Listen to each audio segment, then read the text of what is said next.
Olá, meus caros, tudo bem com vocês? Espero que todos estejam bem. Nós estamos aqui para mais um encontro com a Lau, uma conversa informal que nós temos sobre assuntos diversos, mas que de alguma forma fazem referência ao conhecimento filosófico tão necessário nos nossos dias.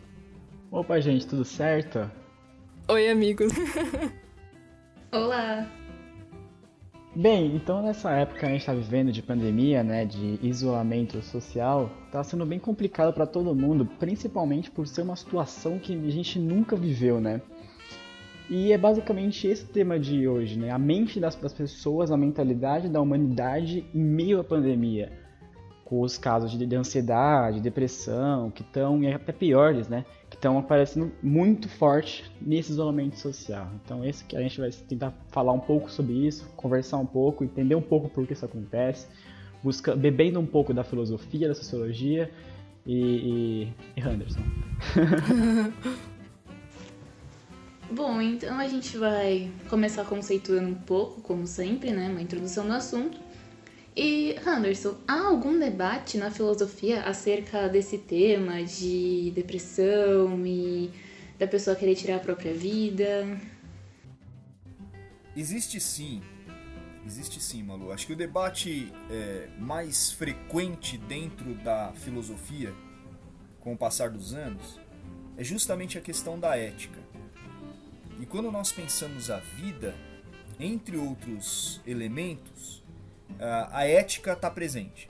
Quando você pensa, por exemplo, a bioética, quando você pensa a necessidade de repensar ou pensar a vida e como a vida deve ser pensada, inclusive em seus comportamentos e hábitos.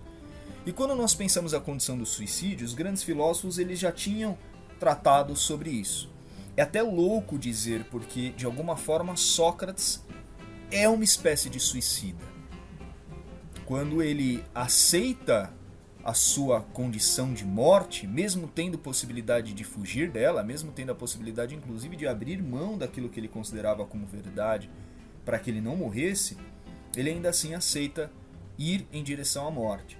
Então a filosofia ela tem essa preocupação, ela tem essa visão, mas ela tem visões muito vastas, muito diversificadas a respeito desse tema. O suicídio é uma discussão própria do ser humano desde sua origem, e dentro da filosofia tem um lugar reservado, sim, se é discutido muito.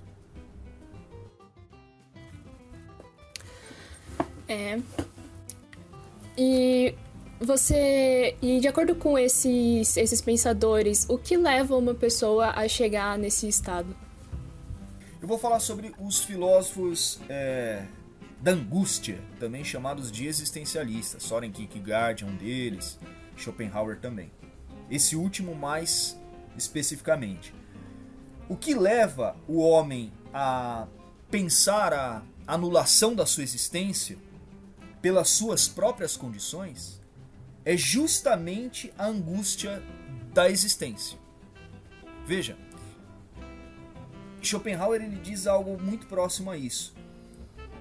O sujeito que aceita a própria morte, tirando a própria vida, ele chegou numa condição tão angustiada, tão difícil pensar a continuação da sua existência, que pensar a morte é muito mais fácil, é muito mais acessível essa ideia.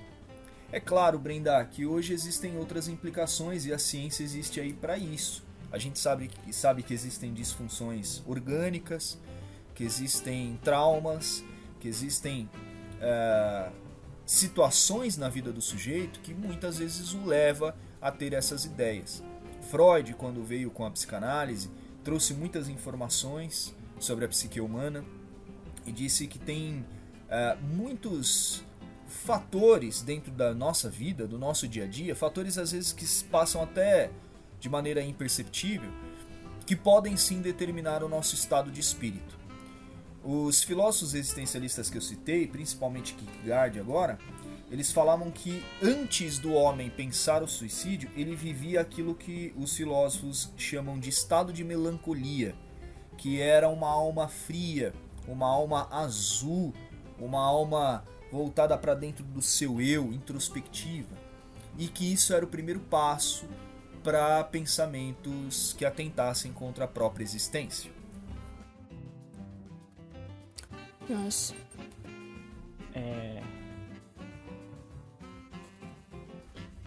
E bem, também teve o Durkheim, que ele também falou especificamente dessa... o Durkheim, ele também falou especificamente no livro sobre a questão de tirar a própria vida. Então, o que ele falou exatamente? Ele falou sobre isso, né? Então... ele também faz parte dessa parte. Sim, Durkheim era um sociólogo, Vitor. Mas a primeira formação dele era em filosofia. Então ele tinha a preocupação do homem, a preocupação do ser humano, e ao mesmo tempo a preocupação do ser humano no coletivo, dos homens. Ele pensava o singular e o plural. O filósofo pensa muito singular, e o sociólogo, por sua força, pensa o singular no plural. Quando Durkheim escreveu sua primeira obra, que inclusive é a obra que inicia a sociologia, a ciência sociológica, chamada O Suicídio, ele se atenta, ele observa o excesso de suicídios que estavam acontecendo nas grandes metrópoles da Europa. E ele consegue observar e perceber que parte significativa das pessoas que estavam se matando eram constituídas de operários, de pessoas que tinham uma carga excessiva de trabalho, de preocupações, de frustrações. E que essas pessoas, já não encontrando uma válvula de escape na sua vida, e aí eu gostaria que o ouvinte prestasse muita atenção nisso, essas pessoas não tinham nenhuma válvula de escape e também tinham laços de afeto muito fracos, elas não tinham por que continuar aqui. Ele percebe que muitos dos casos de pessoas que atentavam contra a própria vida tinham uma crença que não fazia elas pensarem a vida no pós-morte. Então era o caso de ele observar que tinha mais suicídio entre protestantes, e aí ele não especifica exatamente qual a linha protestante, do que entre católicos. E por que ele fala que os católicos se matavam menos do que os protestantes? Porque os católicos, eles ouviam nas missas, e é muito comum até hoje, os relatos que Dante Alighieri escreveu na obra O Suicídio, na obra A Divina Comédia, abordando sobre a questão do suicídio. E nessa obra, o último inferno, que é o inferno mais doloroso, mais infernal que possa existir, é constituído pelos suicidas. Então, quando o padre, no sermão da missa, falava como que seria o inferno dos suicidas, o sujeito que se tivesse ali na missa, pensando na condição ou na possibilidade dele atentar contra a sua vida, ele ouvia aquela descrição tão absurda, tão dramática, tão sofrível, que ele falava, pô, se eu tô sofrendo aqui, eu vou sofrer mais na outra existência, então é melhor eu permanecer por aqui. E pelo menos herdar aí o purgatório ou o céu, pela divina misericórdia divina. Nossa, devia ser uma tortura pra ele, né? Ele pensamento de ficar, nossa senhora, minha vida é horrível, só que eu não... Eu não posso fugir dela, né? Eu não quero que seja pior. Meninos, se vocês observarem o cristianismo, ele entende a condição da cruzada. Para o cristão, tudo é uma grande cruzada. E isso é interessante no cristianismo e até muito positivo. Isso é válido. O cristianismo ele entende que a existência dele se dá por uma grande cruzada. Todo cristão vê a vida dele como uma grande cruzada. Luta, batalha e vencer no final. Isso é válido. Tanto que... Não, deixa quieto. Pode falar. Eu ia falar tanto que vencer seria a própria morte pra ele, pra chegar no paraíso. A morte é uma redenção. Tanto que a descrição de todo cristão sobre a morte, claro, não a morte suicida, a morte por suas causas naturais, é você receber um prêmio no final, é você herdar aí um pedaço no céu. Inclusive durante o período que a igreja teve o domínio total e completo dos homens na terra, você vendia pedaços de terra no céu, né? Como se você estivesse comprando terreno no céu. A santa indulgência. As indulgências. As indulgências. O filme do Lutero mostra perfeito. Muito bem isso. O filme do Lutero é perfeito, Então pensa, o suicida não teria um pedaço no céu. Ele não herdaria nada.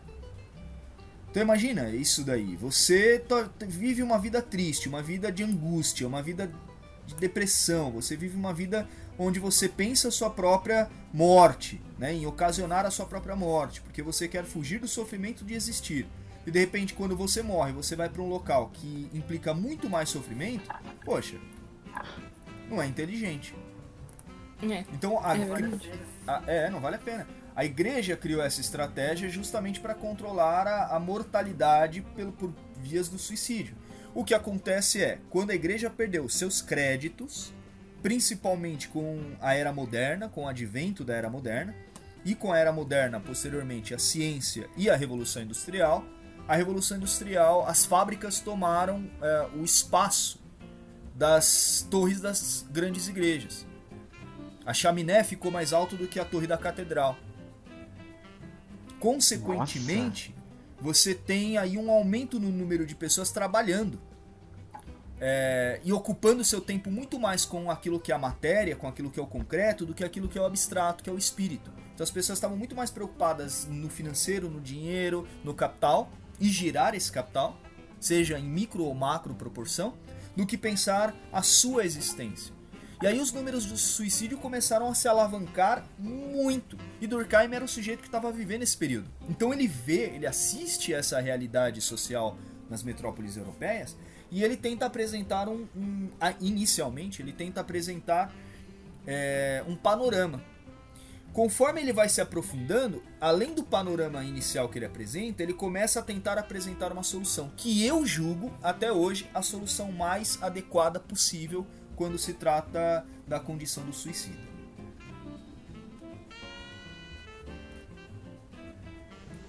E qual seria essa solução? Eu tava esperando.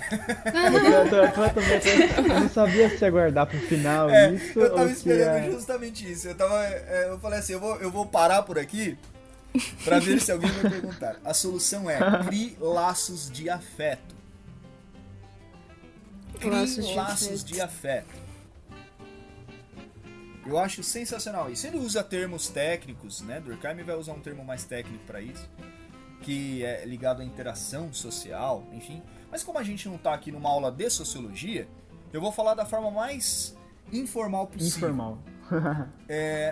Laços de afeto é você não poder morrer por alguém. Faz sentido. É muito justo e é válido. É aquele negócio de estar preso a um lugar. Talvez você não quer estar lá, só que sabe que alguém precisa de você, que você gosta de alguma pessoa. Você não quer ver a pessoa sofrer, né? Você, tipo... Olha, exatamente. É mais importante. Ele chegou nisso numa condição de beleza muito grande. Ele percebeu que os homens se matavam mais do que as mulheres. E aí ele foi entender por que os homens se matavam mais do que as mulheres. Porque os homens criavam menos laço de afeto familiar do que as mulheres. As mulheres, por serem mães, elas não queriam nem morrer ou nem ficar doentes para ter que cuidar dos seus filhos. E por nossa formação familiar ser extremamente machista, em sua grande maioria das vezes, acontecia dos pais não criarem os filhos, ou dos pais não darem a mesma atenção que as mães davam aos filhos. Então os pais não criavam esse vínculo, esse laço de afeto. Então pensar na sua morte, né, você ocasionando ela, quando você não tem ninguém te esperando, ou ninguém que choraria por você, apesar que eu acho que boa parte das pessoas tem alguém por elas, é muito mais fácil. Agora, quando você tem laços de afeto com um monte de gente, você tem filho, você tem mãe, você tem pai, você tem amigos, você tem um grande amor, você não deseja morrer. Ao contrário, você deseja ser eterno. Muito justo. E, assim, naquela época, o grupo mais atingido eram os homens, os operários. Teve alguma mudança de lá pra cá? Do grupo mais atingido? Você sabe que o suicídio ele é democrático. As pessoas às vezes falam assim, é muito comum em rodas de conversa, né? As pessoas dizerem assim, é coisa dos nossos dias, é do nosso tempo. No meu tempo não tinha nada disso. Sempre teve. O suicídio sempre acompanhou a história da humanidade e mais do que isso ele sempre esteve presente. O que acontece é que o suicídio ele existiu dentro da história por motivos diferentes. por situações diferentes, mas quase sempre na mesma origem, a origem de uma alma melancólica, de uma alma que necessita de algo, que necessita preencher um vazio que há dentro de si. E eu não acredito que tenha existido mudanças no perfil das pessoas. Eu acho que ainda assim há uma maior incidência entre homens. Acho não, isso daí inclusive a CVV mostra, né? Alguns dados mostram a maior incidência entre homens, e geralmente em estado de depressão ou em pressão. Veja, eu não usei o mesmo termo, pressão e depressão. Mas há também hoje um número muito elevado de casos com mulheres. Os registros nos mostram que um suicida que concretiza aquilo que ele se empenhou, ele já tinha avisado antes para a família ou para os amigos que ele faria. Então não existe aquele papo de que ele só está falando, ele fala, mas ele não vai fazer.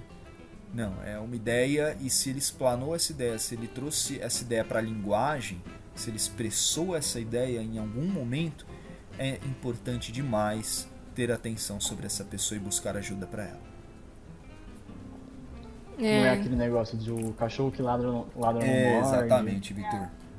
E que, na verdade, isso, além de ser um senso comum tremendo, demonstra uma falta de empatia muito grande das pessoas.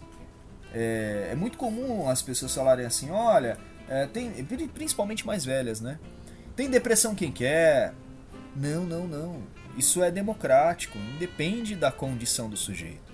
Depende da onde o sujeito está. Porque não existe apenas um tipo de depressão. As pessoas acham que o sujeito que vive por depressão, ele deita em cima de uma cama e ele não levanta o dia inteiro. E não necessariamente todas as pessoas terão depressão do mesmo jeito, do mesmo modo. Pode sim acontecer daquele cara que continua ativo, trabalhando, cuida da família, da casa, e tem uma depressão muito grande que faz com que muitas vezes ele pense o fim da própria vida. O Durkheim, ele chegou a dividir o suicídio, né, em 3 tipos. Você acha que esses tipos são realmente só esses que existem, e se eles se aplicam atualmente também? Não, esses 3 tipos de suicídio que Durkheim ele apresenta era baseado na pesquisa que ele teve durante o período em que ele estudou. A gente está falando do final do século XIX. Eu acredito que existem outros tipos, e outros tipos de suicídio dos nossos dias. O suicídio anômico, o egoísta e o altruísta. Mas a causa é sempre a mesma. A causa, no final das contas, é sempre a mesma. Eu enxergo que a resposta disso não está na sociologia, mas está na filosofia. O que é a resposta, no final das contas? É o sujeito buscar preencher um vazio que há dentro dele. Você vê que louco, né? O Durkheim ele fala assim que no suicídio altruísta, o indivíduo ele busca uma redenção na próxima vida. São os homens bombas do Estado Islâmico que decidem ali colocar 5 quilos de bomba no próprio corpo e explodir uma embaixada qualquer. Aquele sujeito que está fazendo aquilo, ele acredita que ele está morrendo por uma causa, e por morrer por essa causa ele se torna um mártir, se torna um grande herói, aquele que foi à frente, aquele que venceu, aquele que ficou como exemplo para os demais, e que ainda assim ele vai herdar um céu com uma quantidade de virgens, e um local que emana água pelas pedras, leite e mel, quer dizer, tudo aquilo que não tem no deserto, né? Não tem acessível no deserto. Ele vai ter uma redenção de uma vida futura, de uma vida que ele vai gozar felicidade. Esse é o altruísta que morre por uma causa, que morre por alguém. Se você observar com atenção, um guarda-costas. O guarda-costas ele é uma espécie de suicida. Ele dá a vida dele pela vida do sujeito que ele deve assegurar. E às vezes ele nem conhece a pessoa que ele está defendendo, que ele está protegendo. Morrer por alguém que nós amamos, ou fazer a escolha de morrer por alguém que nós amamos, é um suicídio, não deixa de ser. Só que a causa desse suicídio não é igual aquele melancólico, aquele depressivo, sujeito que se encontra num estado onde a existência dele já não vale mais a pena segundo a condição que ele criou para si. E detalhe, deixa eu só falar, quando eu falo a condição que ele criou para si, eu não estou dizendo que é responsabilidade ou culpa dele, longe disso, tá? Gostaria que o ouvinte tivesse aí a sensibilidade de entender quando eu falo a condição que ele criou para si, é de pensamento, né? O pensamento que ele, de certa forma, teve. Freud dizia uma frase curiosa, Freud dizia que todos nós, em algum momento, vamos pensar no suicídio. Todos nós, na nossa vida, em algum momento, vamos pensar sobre isso. A diferença é quem alimenta e quem não. Essa é a diferença. E eu, como filósofo, preciso dizer, nós precisamos ter o controle sobre nós. É o conhece-te a ti mesmo. Você precisa ter um controle sobre você, sobre o que você pensa. Se você não tiver esse controle, a possibilidade de você ser fortemente influenciado por diversos tipos de pensamento, inclusive por esses, é muito grande.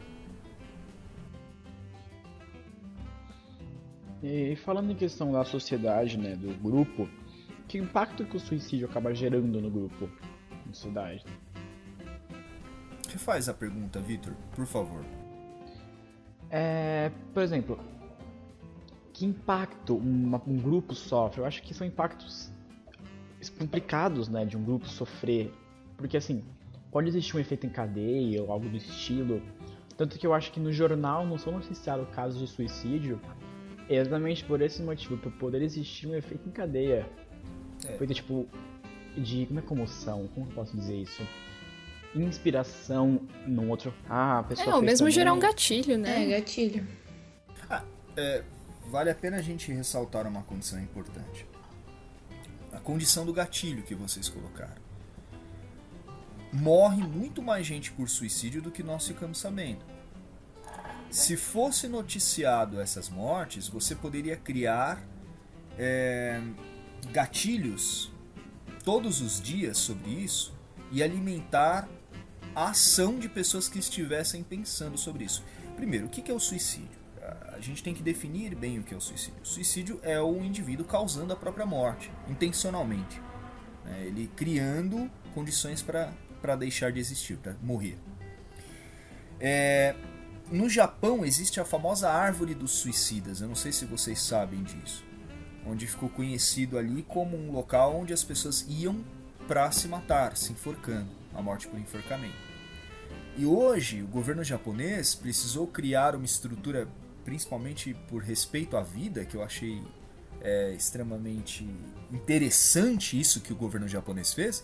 Eles criaram uma estrutura que garanta que as pessoas não consigam acessar a árvore, porque essa árvore ficava dentro de um parque, no outro dia de manhã você encontrava uma pessoa dependurada ali, enforcada.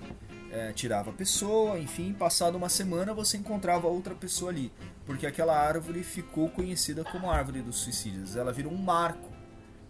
E a gente tem que entender que o suicida, ele tem fatores de perturbação mental, ele tem depressão, ele tem a perturbação bipolar, esquizofrenia, muitas vezes tem a questão das drogas envolvidas, né? Seja o alcoolismo ou qualquer outras drogas, inclusive remédios. E ele é um sujeito que, por ter essas perturbações mentais, ele pode agir por impulso. E é o grande ponto hoje da nossa conversa.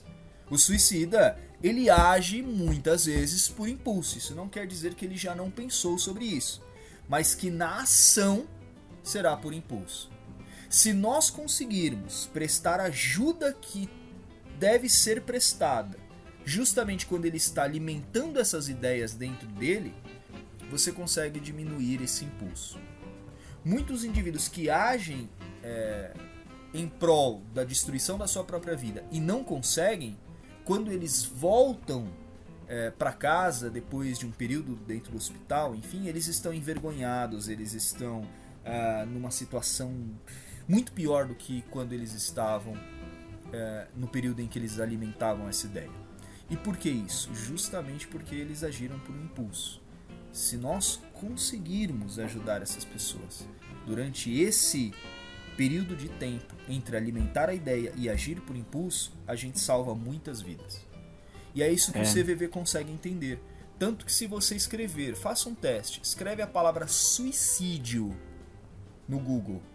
Se você escrever a palavra suicídio no Google, a primeira coisa que vai aparecer é o Centro de Valorização à Vida. Vai aparecer imediatamente o telefone. Vai aparecer assim, encontre ajuda. Realmente? Fale com um profissional hoje. Centro de Valorização à Vida. 188. É exatamente isso que aparece. E é muito legal essa ideia, porque entende-se que o sujeito que colocou, de repente, numa pesquisa sobre suicídio, é porque pensou. E aí faz sentido aquilo que Freud falou. Em algum momento nós vamos pensar sobre suicídio na nossa vida. Quem é o CVV? Quem que é o Centro de Valorização à Vida? É justamente uma organização de pessoas que estão à disposição 24 horas de ajudar aquelas que estão alimentando essas ideias. Realmente o suporte que estão dando, principalmente nos últimos tempos, para a questão do suicídio, para a questão do CVV, tá sendo absurdo e é uma coisa muito boa. Desculpa, voltando um pouquinho atrás, um comentário rápido. Naquela parte que falou daquela floresta do suicídio da árvore, teve um youtuber em 2018 que foi lá e caçoou de um corpo, e aí virou uma baita polêmica, né? Porque, né? Tinha uma pessoa lá e o cara foi lá e zoou a pessoa, filmou, tá ligado? Então a gente mostra também como o ser humano fica estranho uma situação assim, uma coisa desumana, sabe? É assustador. A banalização da vida. Exatamente, só esse parênteses mesmo que eu queria fazer. Vitor, muito da condição do suicídio dos nossos dias se dá justamente pela banalização da vida. Eu acho o Durkheim preciso quando ele fala que há falta de laços afetivos no indivíduo que está pensando a própria morte por sua intenção. Mas eu entendo que além disso, existe também a condição da banalização da sua existência e da existência do outro. Eu acredito muito que os meios de acesso às informações, quando usados de maneira negativa, eles podem favorecer muito para que esse fenômeno social ele aconteça em escala muito, muito maior, muito grande. Não que eu acredito que deva existir uma censura, principalmente na internet, mas hoje em dia é muito fácil você acessar informações pesadas, informações negativas, né? Fotos, vídeos de pessoas que se matam e que morrem. As pessoas muitas vezes elas vão em busca disso na internet, quando elas estão alimentando essas ideias. O primeiro passo que eu dou, e se você que está me ouvindo agora é uma pessoa que está nessa condição, o primeiro passo que eu dou é buscar se afastar de tudo isso, tudo que te leva para baixo, tudo que te coloca numa situação de tristeza, de melancolia. Cuidado com as músicas que se ouve, cuidado com as conversas que se tem, com as fotos, com os vídeos que se assiste. A internet é um poço que não tem fim. Conforme você vai entrando, você vai tendo acesso a camadas cada vez mais profundas. E muitas vezes, se você não cria em você uma, entre aspas, censura por bom senso, você acaba entrando em lugares onde dificilmente você vai conseguir sair depois. Então, como uma sugestão, e uma sugestão de quem conhece isso de forma profunda, seja cuidadoso com as coisas que você vê, com que você ouve, busca colocar um certo otimismo na sua vida, trazendo isso para uma linguagem, numa linha mais...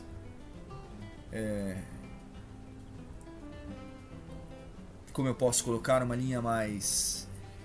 numa agenda, principalmente numa agenda ligada aos problemas relacionados ao ser humano, né? A gente fala do Setembro Amarelo, que nós vamos entrar logo logo, que seria o Setembro Amarelo. Seria justamente um período do mês onde nós falamos sobre o assunto e combatemos ele. E por que amarelo? Porque é luz, porque é cor, porque é sol. Inclusive o sol da vitamina D que combate a depressão. e o melancólico foge do sol, foge do dia, foge da luz. Coloca luz na sua vida, coloca cores mais claras na sua existência. Isso vai te trazer pro bem. É até complicado falar, tipo, seja mais otimista, porque parece aqueles clichêzão, né? De, não, fique feliz, depressão curada, entendeu? Os negócios assim, é bem complicado também. Então, aquilo não também é que você isso, falou né? de... Não é isso, mas Evidente, também não evidente, dá evidente, pra gente evidente. falar assim, que é aquele cara que fica ali, eu vou falar bem claro agora, aquele cara que passa a madrugada inteira vendo foto de gente morta, vídeo de pessoas morrendo e que fica naqueles sites perturbadores, que busca coisas negativas, que essa pessoa vai conseguir sair do fundo do poço que ela se encontra. Exatamente. E como que uma pessoa tem que agir contra isso? Tipo, você é amigo de uma pessoa e a pessoa, ela, por exemplo, ela fica vendo foto assim, ou música. Essa pergunta, Vitor. Gostei muito porque pode... Eu acho interessante, exatamente. Acho que essa pergunta foi muito capciosa. Eu acho que primeiro é ouvir. Ouve a pessoa, ouve ela com atenção. Não ouve pra dar uma resposta, ouve pra entender, pra compreender. Eu acho que a gente tem que começar a emprestar o nosso ouvido, emprestar a nossa escuta para as pessoas. Primeiro para que elas possam se ouvir. Quando eu falo algo para você, eu ouço o meu pensamento. Então é um desabafo, uma catarse.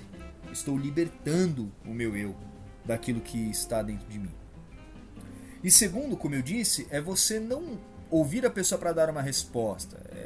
Às vezes as pessoas são muito imediatistas, né? Você tá falando, olha, eu tô triste, tô passando aí por um perrengue na minha vida. O outro nem terminou de ouvir o que ele tá falando, já fala, nossa, eu tô mal pra cacete também. Você não sabe o que aconteceu comigo. E aí, se muitas vezes eu ia pedir para que você me ouvisse, justamente para que você me falasse algumas coisas, e você fez isso, você interrompeu ali, você criou uma barreira, um bloqueio para que eu possa me desabafar, inclusive que eu possa dizer algumas coisas para você que fariam com que você pudesse me ajudar. Então, o primeiro passo é emprestar a escuta, emprestar o ouvido para o outro. O segundo passo é perceber o nível de gravidade disso. Qual é a gravidade? A pessoa ela já está com a intenção ou ela está alimentando esse pensamento? Ela já tem esse ato impulsivo muito vivo dentro dela, muito presente dentro dela? Ela tem um antecedente de tentativas? Né? Quais são os riscos dessa pessoa já executar isso que está como plano? Então, esse mapa que é importante você criar, você é a pessoa que tem um amigo ou uma pessoa querida que esteja passando por essa situação, é importante você criar um mapa diante de você e ajudar essa pessoa da melhor forma possível. Primeira coisa, conversa com os familiares. Se os familiares não forem acessíveis, conversa com a própria pessoa.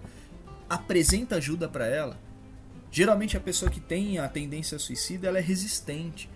Você vai chegar e vai falar, olha, eu sei que você não está bem, eu sei que você está passando por um período difícil. E ela muitas vezes vai negar isso, ela vai criar o negacionismo. Né? Não, tá tudo bem, não, meu problema eu resolvo, deixa pra lá, vamos viver a vida. Não. Conversa com ela, esteja sempre atento e eu recomendo que ofereça o telefone da CVV, que é 188.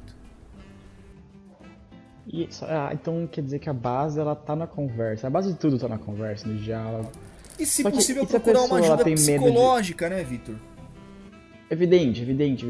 Mas não deixa de ser uma conversa, né, um diálogo. Mas e se a pessoa ela tem medo de conversar? Talvez ela se sente insegura com isso, ou ela tenha vergonha.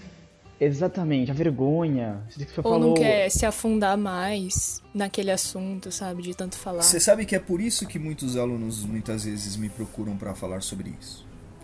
Porque eles não conseguiriam falar isso para um pai e para a mãe dentro de casa. Chegar para o pai e para a mãe e falar, mãe, senta aí, eu tô pensando em me matar.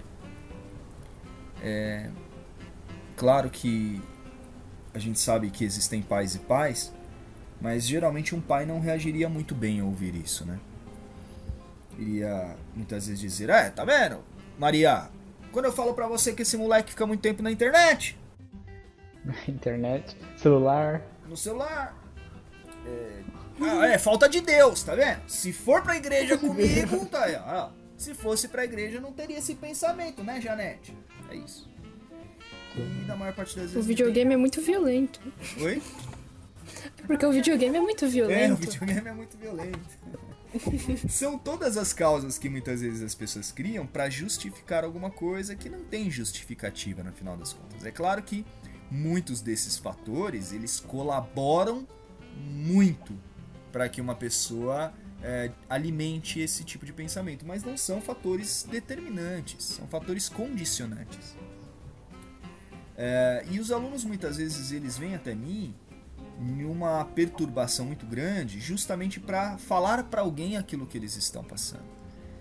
Eu vou confessar para vocês que sempre que um aluno me revela esse tipo de coisa, eu busco ajudá-lo, eu fico numa angústia muito grande, porque é uma bomba relógio, né? Como eu disse para vocês inicialmente, por ser um ato impulsivo, você não sabe se isso pode ou não acontecer. Eu espero que nunca aconteça. Eu acho que a vida vale a pena, né? Um filósofo que eu gosto muito contemporâneo, chamado William Dubose, ele diz uma coisa sensacional. Ele fala: acredite na vida. Acredite na vida. A única possibilidade de você executar algo, ajudar alguém, fazer algo por alguém é justamente na sua vida. Então acredite nela. Eu vou mais a fundo. Eu quero muito que a educação do nosso país ensine as pessoas, os alunos, a serem desde pequenos solidários, empáticos e altruístas. Se nós ensinarmos os seres humanos desde a sua infância, dentro da escola, a serem empáticos, altruístas, terem um olhar para o outro, para si, para o outro, nós vamos reduzir muito o número não só de suicidas, mas de pessoas com uma condição negativa de vida, porque o indivíduo às vezes não é um suicida, mas ele é um homicida. Às vezes ele não é um suicida ou um homicida, mas ele é um sujeito que assedia pessoas, que maltrata pessoas, que é tóxica para outras pessoas, que perturba a vida do outro. É comum você encontrar pessoas que são tão perturbatórias na vida do outro que o outro pensa em se matar por causa dele.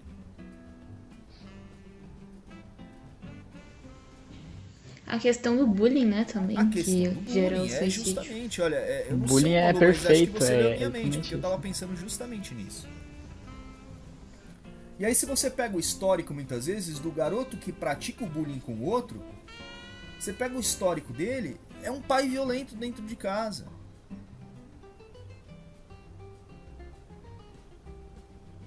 É sempre reflexo, E né? a arte também ajuda, né, Anderson, a extrapolar esses sentimentos ruins e transformar em algo bom muitas vezes. A arte é o espírito da beleza do homem, né? A arte é o que dá sentido à vida. Acho que a cura de tudo, no final das contas, está na arte. Eu acredito que está na arte no pensar no outro. Casos muito comuns de tratamento para pessoas que tentaram suicídio e não lograram êxito, é muito comum elas serem encaminhadas para ajudar outras pessoas. Isso é válido. É. Tipo, casa de repouso, Isso, coisa exatamente. assim. Exatamente. Hospital do válido. câncer, hospitais que precisam de voluntários. E aí acontece duas grandes condições na cabeça desse sujeito que fazem ele repensar a própria vida, e do qual eu quero passar para vocês. Primeiro, ele começa a criar laços de afeto, como eu disse anteriormente. E segundo, ele começa a dar sentido à própria vida. Ele começa a entender que a existência dele é necessária, nem que seja para ele ajudar pessoas que ele sequer conhece. Anderson, e isso que você disse é meio que a gente pensar que a nossa própria vida não é nossa, né? Ela é mais dos outros que nossa. É aquela discussão clássica da sociologia, né? O quanto nós somos condicionados pelo outro e o quanto nós podemos condicionar também outras pessoas. É isso, eu acho que você foi bem pontual nisso que você disse, Breno. É muito isso, né? Nós somos muito mais do outro do que de nós próprios. Existem momentos da vida onde as pessoas pensam mais o suicídio. Que é na adolescência e na velhice. Adolescência porque naturalmente é um vazio muito grande junto com uma mistura hormonal absurda. Você não é mais criança, você ainda não é completamente adulto e há uma condição orgânica que faz com que seus hormônios estejam ali em transformação constante. Então, uma autoestima muito baixa, traumas de infância que começam a ser compreendidos na fase adulta da vida, na primeira fase de adultice da vida. E aí o indivíduo vai se percebendo, vai se sentindo, vai se compreendendo e muitas vezes causa um estado melancólico em sua alma. E ele pode vir a desenvolver pensamentos cada vez mais negativos. E o último deles é o suicídio. O suicídio é o assentamento final de pensamentos negativos. Antes disso tem tortura, tem automutilação, tem, enfim, uma série de outros fatores. E na fase da velhice, onde o sujeito ele já não acha que ele produz mais nada, ele já não acha que ele serve para mais nada, e se ele morrer, tanto fez, tanto faz. No mundo inteiro, as duas maiores faixas etárias onde as pessoas atentam contra a própria vida é justamente no início da vida e no final dela. Porque no restante do tempo da sua vida você está ocupado. E quando eu falo você está ocupado com pessoas. Você está se ocupando com as pessoas. Aí eu volto mais uma vez no que Durkheim disse, os laços de afeto. E, Anderson, você tinha falado, né, acabou citando a automutilação, né? O que leva uma pessoa a se auto-machucar, a se auto-punir? Se automutilar? Geralmente está aliado à sua condição de percepção do próprio eu. Quando uma pessoa ela danifica o próprio corpo dela intencionalmente, quando ela faz isso com o desejo de se machucar, de se ferir, é porque ela já não se satisfaz consigo, ela não está bem consigo, ela olha para si, seja no espelho, seja nessa visão que temos, né, em olhar para você mesmo, e ela não quer estar consigo, faz mal para ela própria. E machucar a si mesmo torna-se algo até libertador, muitas vezes. É como se ela afogasse a tristeza que tem dentro pra fora, né? Sim. Toda vez que você manifesta qualquer coisa que está dentro do seu eu, você manifesta com aquilo que você está sentindo. Então, uma pessoa que ela machuca o próprio corpo dela é numa intenção de destruir o próprio eu. De tal forma e de tal maneira que ela não quer destruir mais nada além dela própria. Ela quer destruir a si. É um estado de depressão, é um estado de aprofundamento melancólico da alma. É importante restringir o acesso aos métodos que essa pessoa tem de automutilação, de suicídio, e buscar um tratamento profissional. Não é esse papo de que o padre, o pastor, o pai de santo e o rabino vão dar a cura simplesmente por uma oração que será feita. Eu acredito que a religião tem um papel fundamental nisso quando o sujeito é religioso. Ajuda muito. Se ele tem uma fé, se ele crê em algo, obviamente que isso vai ajudá-lo muito. Mas não é o tratamento inicial e nem um tratamento, digamos assim, um tratamento adequado. Ô Henderson, essa automutilação, ela pode vir de maneira não física, tipo, a pessoa se desvalorizar, entende? É mais ou menos a mesma coisa? É o mais comum, Brenda. Você quer ver as pessoas se automutilarem pra caramba sem sequer tirar um pingo de sangue do seu corpo? Elas se relacionarem com quem elas sabem, elas constatam que não presta. Quer ver uma pessoa que se automutila? Ela se relaciona com alguém que faz mal pra ela, alguém que humilha, que pisa, que maltrata, que judia. Geralmente, isso tudo está ligado à autoestima.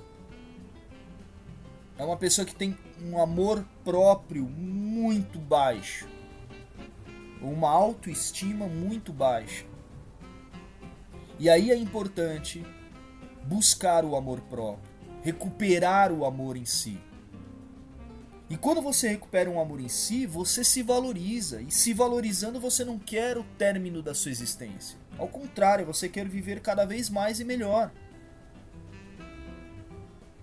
Você quer valorizar o teu eu na vida do outro. E quer que os outros tenham também a oportunidade de valorizar a vida deles na tua. Você vive leve. Você não espera e nem cobra nada de ninguém. Como você também faz com que as pessoas não cobrem ou não esperem muita coisa de você, porque ninguém tem nada de tão bom para dar para o outro, a não ser a própria vida, o compartilhar da própria existência. Ninguém tem que viver sendo para o outro a âncora num navio afundando. As pessoas têm que compartilhar a própria vida juntas. E claro que se alguém muito próximo está numa condição muito difícil, abandonar ela nessa condição só demonstra egoísmo, mau caratismo. Ajudar as pessoas nessa condição, mesmo que a gente não tenha tantos laços afetivos assim, como por exemplo acontece muitas vezes comigo como professor e um aluno. O que eu quero dizer é que as pessoas geralmente que vivem uma infelicidade própria muito grande, elas buscam se mutilar de diversas formas, inclusive nos relacionamentos. Ela sabe que ela vai ali se envolver com uma pessoa, com uma mulher, com um homem que vai lhe fazer o mal.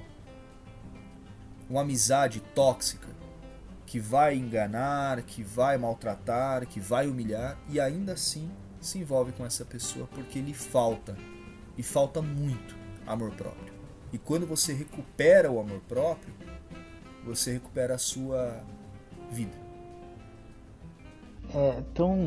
Ficou um episódio tão pesado agora, porque é um assunto difícil de conversar mesmo, né? Sim. Tem que ser falado, mas é necessário ser falado. E assim, nos últimos tempos a gente tem vindo um aumento muito grande dessa taxa de suicídio. Isso está relacionado à internet, à pressão, ou é só porque a gente está estudando mais sobre isso, que a gente está tendo mais dados e índices e taxas? Não, realmente tem tido um aumento considerável no número de pessoas pessoas que de alguma forma estão alimentando esse lado escuro de si, da sua alma. Eu vejo as coisas mais ou menos por uma ótica muito pragmática. Eu sou muito prático para entender algumas coisas. Apesar de eu ser filósofo, eu sou muito pragmático. Eu vejo que o indivíduo que vive a condição ou da automutilação, ou da depressão, ou das perturbações desse estado próprio dele, que te leva ao suicídio, ele não está bem consigo mesmo. Ele não consegue estar bem com ele. É uma condição interna. Imagine você um cara que não está bem consigo, ficar em casa durante tanto tempo.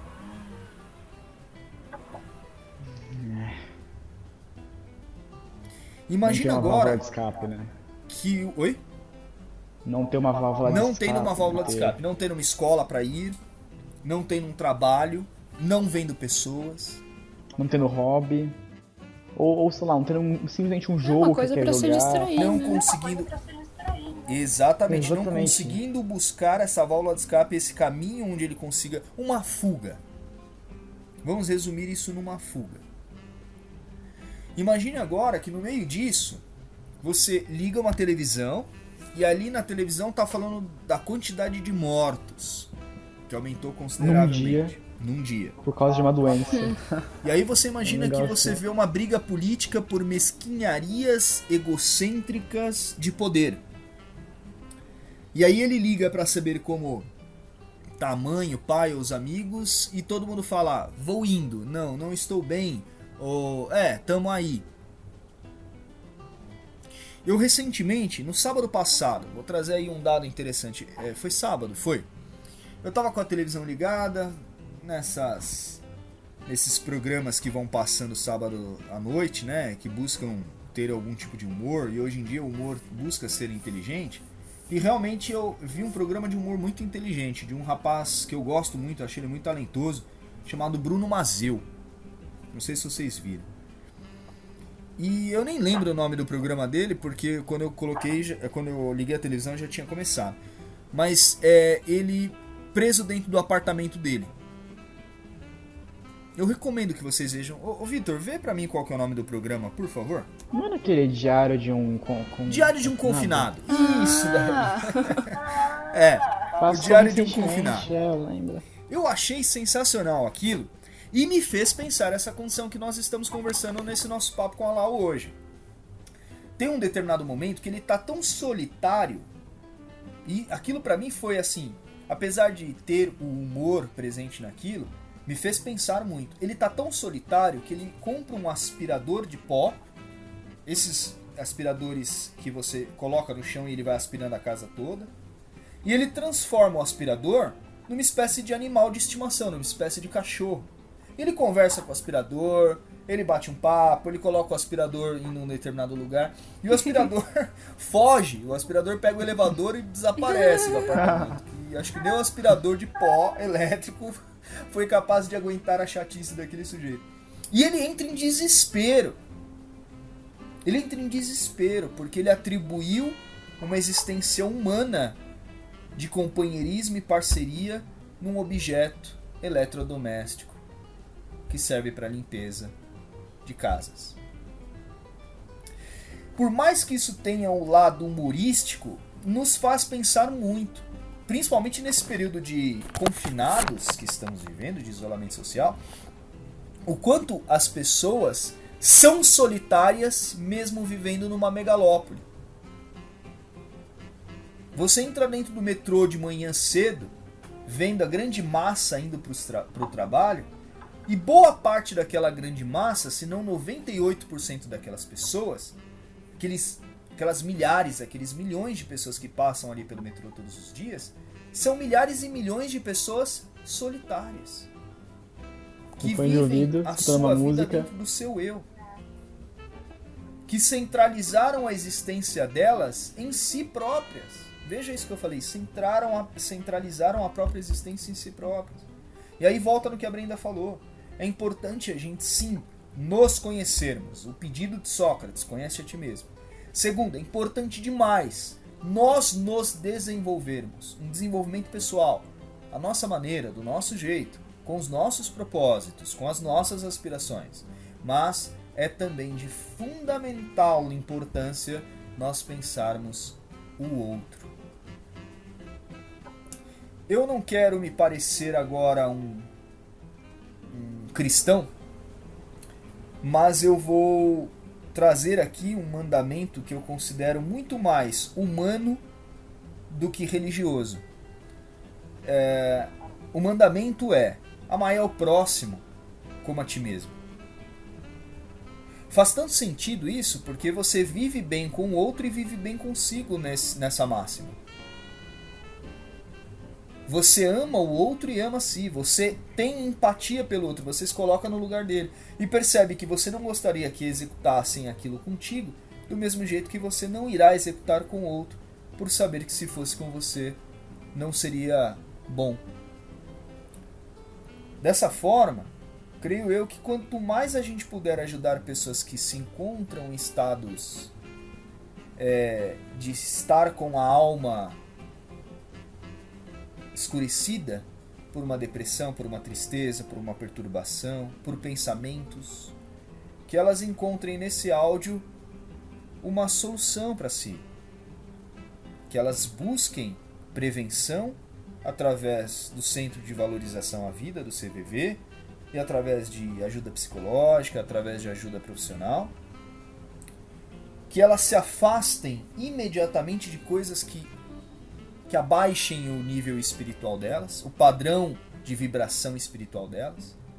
Eu não sei se vocês compreendem isso, mas, por exemplo, eu estou muito bem, e eu até procuro fazer sempre isso, né, esse exercício. Eu estou muito bem. Se de repente eu ver no meu WhatsApp um vídeo de aqueles vídeos violentos que às vezes as pessoas insistem em mandar, o meu padrão espiritual, a vibração dele abaixa muito, como se fosse algo físico mesmo. Abaixa demais o padrão de vibração espiritual. Pelo menos comigo é assim. Se eu estou numa boa, se eu estou bem, alegre, contente, ou num dia típico, né, do dia a dia que você está vivendo, correndo, fazendo as coisas, eu liguei o WhatsApp, vi um vídeo que é violento, que é de alguém matando alguém, enfim, aquelas coisas que às vezes a gente recebe, imediatamente meu padrão espiritual de vibração abaixa demais. Que as pessoas fujam de condições que abaixem o seu padrão de vibração espiritual. Que elas fujam disso, principalmente aquelas que nesse momento se encontram em pensamentos perturbatórios, aqueles pensamentos que insistem em aparecer, sabe? Você tá no dia a dia, daqui a pouco você pensa uma coisa, você fala, eu quero, pelo amor de Deus, eu quero me desviar desse pensamento, eu quero que ele nunca mais esteja na minha cabeça.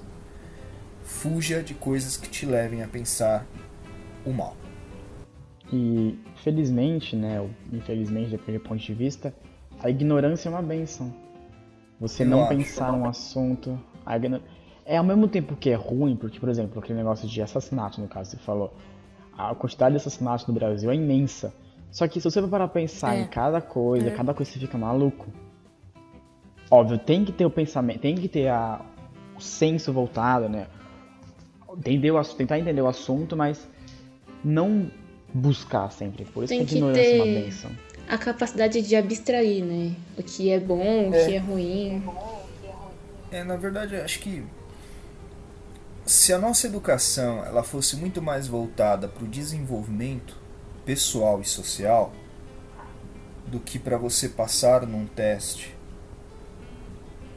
receber ali um canudo que coloque você numa posição social X, se ela valorizasse muito mais o indivíduo do que as instituições, se ela desse muito mais crédito ao valor humano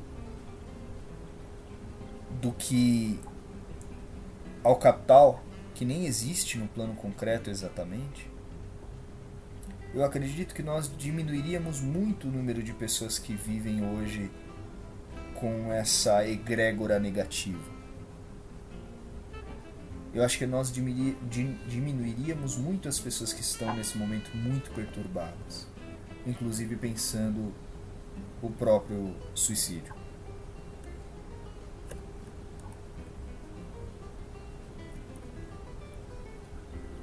Pensar o próprio suicídio é um...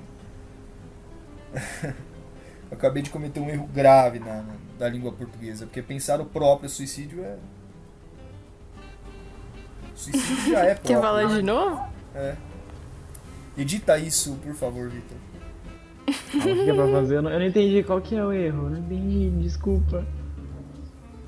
Pensar o próprio suicídio. Mas se bem que suicídio você tem que falar se suicidar. Você não pode falar só suicidar. Por mais que suicidar seja assim mesmo. A Melissa tava me falando isso outro dia e eu fiquei assim, ó. A conversa é informal. Exatamente. Anderson, o que você falaria para uma pessoa que pensa em se suicidar? A princípio, eu iria ouvir tudo o que ela tem a me dizer.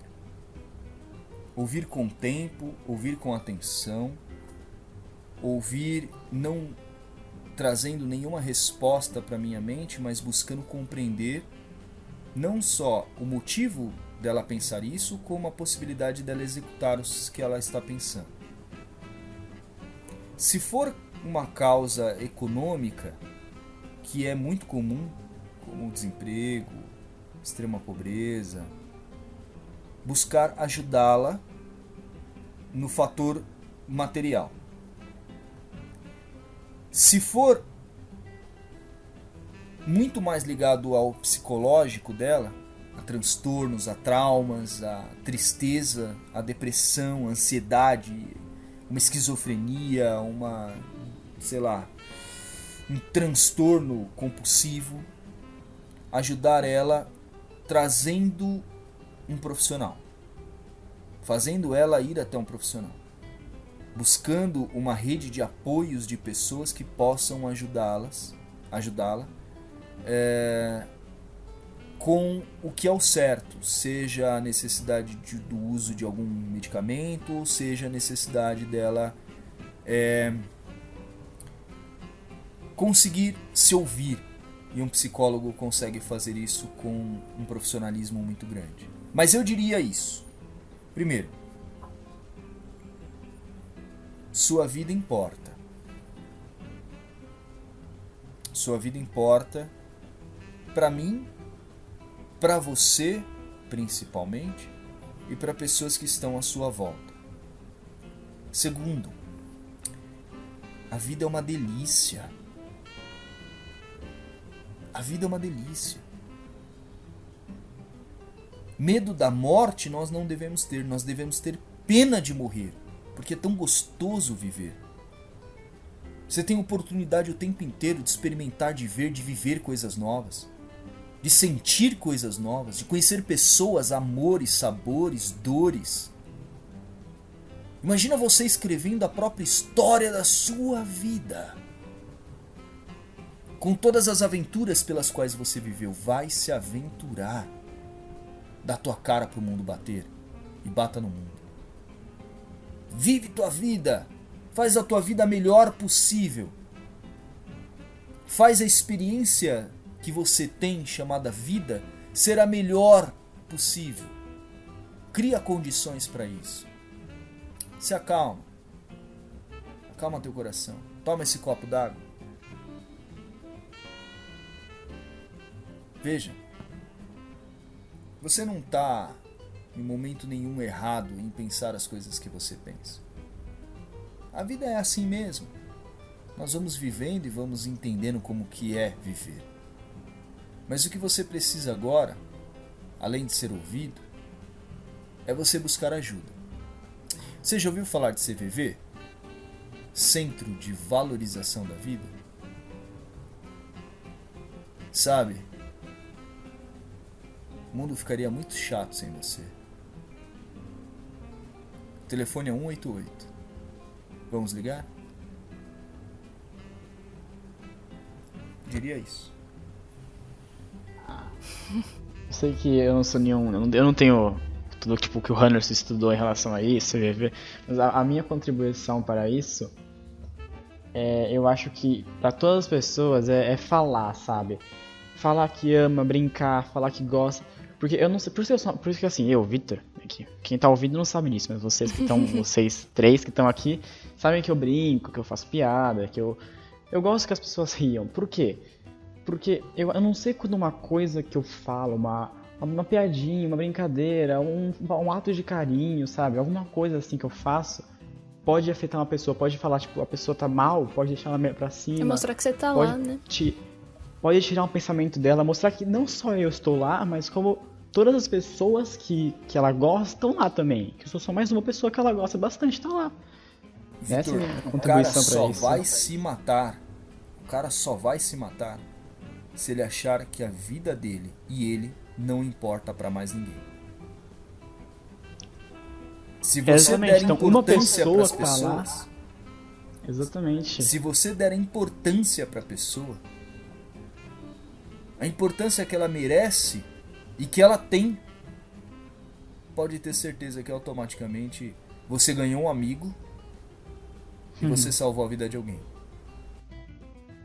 É válido demais. É algo que eu carrego, esse que eu falei é algo que eu carrego pra minha vida. Que eu acho que uma coisa que, assim, é importante pra mim, porque me deixa melhor, assim, ver alguém rindo, e para outras pessoas que faz bem. Quem não gosta de rir, né? Quem gosta de fazer uma piada? Eu acho que todo mundo gosta, né? Não sei. É gostoso, né? Você, por exemplo, nas minhas aulas, eu procuro o máximo possível trazer para vocês os temas que eu trago, que muitas vezes são pesados e etc. Eu procuro sempre trazê-los da maneira mais leve possível. Eu acho que parte da vida é levá-la com leveza. E aí fazer uma graça, uma brincadeira, Uma sociedade sem secreta. muitos propósitos, interpretar ali os papéis que eu interpreto. E fazer com que de alguma forma as pessoas sejam e se sintam valorizadas. Às vezes eu faço isso numa prova. Às vezes eu tô lendo uma prova, eu vejo um comentário ou outro, uma resposta, ou às vezes algo que alguém me escreva nos cantos em branco da prova que eu deixo de propósito. A Brenda fazendo Nunca cantar escrevi no... uma conta pra ele resolver. Cantar no Eu escrevi um Dentinho. poema pro Anderson ler. E eu respondo. Meu Deus! O poema pro Anderson ler. E eu respondo. Às vezes alguém escreve e ninguém responde. Né? Uau. Que episódio. Ficou um negócio. Ao mesmo tempo que pesado, a gente consegue levar, porque é importante falar. É um negócio difícil de falar, né? Porque é um negócio que é delicado, é uma vida de uma pessoa. Mas é necessário falar com a humanidade. Evitar falar é pior, né? Evitar falar é pior, exatamente. É jogar pra debaixo do tapete, né? Acumular uma bola de neve. E é um perigo. É um perigo, porque aí quando o sujeito ele tiver o primeiro acesso dele de impulso, ele vai fazer. Mas se ele tiver um acesso de impulso e ele ouvir esse áudio e sentir e perceber que existem pessoas que reservaram um tempo da quinta-feira do dia 30 de julho do ano de 2020 para preparar o material que ajudasse essa pessoa e ela ouvisse justamente agora e ouvisse a frase "você importa", talvez ela procure ajuda ligando no 188. E se ela me conhecer, eu tenho Facebook, WhatsApp, e-mail, telefone e agora, meninos e meninas, Cria o Instagram. Não Meu acredito. Deus. Eu fiz o Instagram. Eu vou seguir agora, não, que isso. Não, juro que eu fiz o Instagram. E agora é o seguinte, vou virar blogueirinha, tô nem aí. Vou virar blogueirinha, mas vou mesmo. Oi, meninas, no Não, vídeo de cansei dessa hoje. coisa de não assumir o meu lado comunicador. O meu lado blogueirinha. Vou virar blogueirinha. É isso aí. Muito bom. Então eu acho que esse episódio fica por aqui, né? A gente falou muita coisa importante. E a mensagem final é: busque ajuda se precisar. Reconheça isso também. Infelizmente é mais difícil. As pessoas têm medo de como os outros vão pensar, né? O que os outros vão pensar se você falar que está mal. Foi o que você falou um tempo atrás. O 188 tá aí pra isso, no CVV, Centro de Valorização da Vida. Não Isso. tenha vergonha de se sentir mal, né? Autoconfiança. Perdão, Malu, desculpa. Não, tudo bem, pode falar. Pode falar, não. Bom, não tenha vergonha de se sentir mal. Todo mundo se sente mal. A vida derruba até os fortes. E a sua vida importa. É isso, a sua vida importa. Eu vejo isso assim, sejam autoconfiantes em quem vocês são. Valoriza muito a tua história, os passos que você trilhou até aqui. E você é muito mais forte do que você pode imaginar. A gente espera que você tenha feito alguma diferença esse episódio na vida de vocês. Se vocês acham que pode ajudar alguém, manda pra eles. E é isso, gente. Um beijo.